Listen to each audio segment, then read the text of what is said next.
The mystic, the contrast between Tagore's commanding presence in Bangla literature and culture and his near total eclipse in the rest of the world, is perhaps less interesting than the distinction between the view of Tagore as a deeply relevant and many-sided contemporary thinker in Bangladesh and India, and his image in the West as a repetitive and remote spiritualist. Graham Greene had in fact gone on to explain that he associated Tagore with what Chesterton calls the brightly pebbly eyes of the Theosophists. Certainly, an air of mysticism played some part in selling of Rabindranath Tagore to the West by Yeats, Ezra Pound, and his other early champions, even Anna Akhmatova, one of Tagore's few later admirers, who translated his poems into Russian in the mid 1960s. Talks of that mighty flow of poetry which takes its strength from Hinduism and from the Ganges is called Rabindranath Tagore.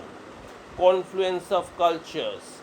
Rabindranath did come from a Hindu family, one of the landed gentry who owned estates mostly in what is now Bangladesh. But whatever wisdom there might be in Akhmatoba's invoking of Hinduism and the Ganges, it did not prevent the largely Muslim citizens of Bangladesh from having a deep sense of identity with Tagore and his ideas, nor did it stop the newly dependent Bangladesh from choosing one of Tagore's songs, the Sonar Bangla, which means My Golden Bengal, as its national anthem. This must be very confusing to those who see the contemporary world as a clash of civilizations, with the Muslim civilization, the Hindu civilization, and the Western civilization, each forcefully confronting the others.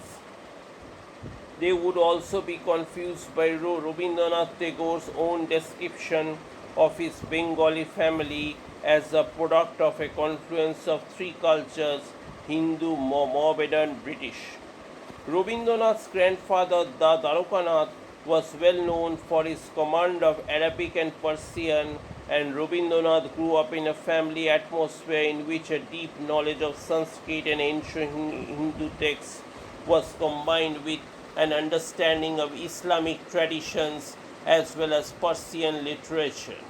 It is not so much that Rabindranath tried to produce or had an interest in producing a synthesis of the different religions as the great Mughal Emperor Akbar tried hard to achieve, as that his outlook was persistently non-sectarian, and his writings, some 200 books, show the influence of different parts of Indian cultural background as well as the rest of the world. Abode or peace. Most of his work was written at Shantiniketan, abode of peace, the small town that grew round the school he founded in Bengal in 1901. And he not only conceived there an imaginative and innovative system of education, but through his writings and influence on students and teachers, he was able to use the school as a base from which he could take a major part in India's social and political and cultural movements. The profoundly original writer, whose elegant prose and magical poetry Bengali readers know well, is not the sermonizing spiritual guru admired and then rejected in London. Tagore was not only an immensely versatile poet, he was also a great short story writer, novelist, playwright, essayist, and composers of songs, as well as talented painter, whose pictures, with their mixture of representation and abstraction, are only now beginning to receive the acclaim that they have long deserved. His essays, moreover, ranged over literature, politics, culture, social change, religious beliefs, philosophical analysis, international relations, and much else.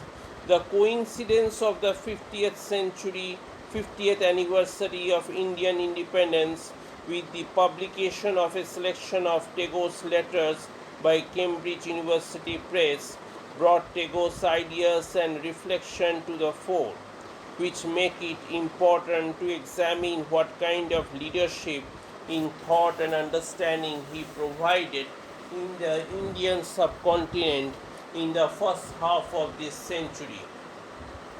Gandhi and Tagore. Since Rabindranath and Mohandas Gandhi were two leading Indian thinkers in the 20th century, many commentators have tried to compare their ideas on learning of Rabindranath's death. Jawaharlal Nehru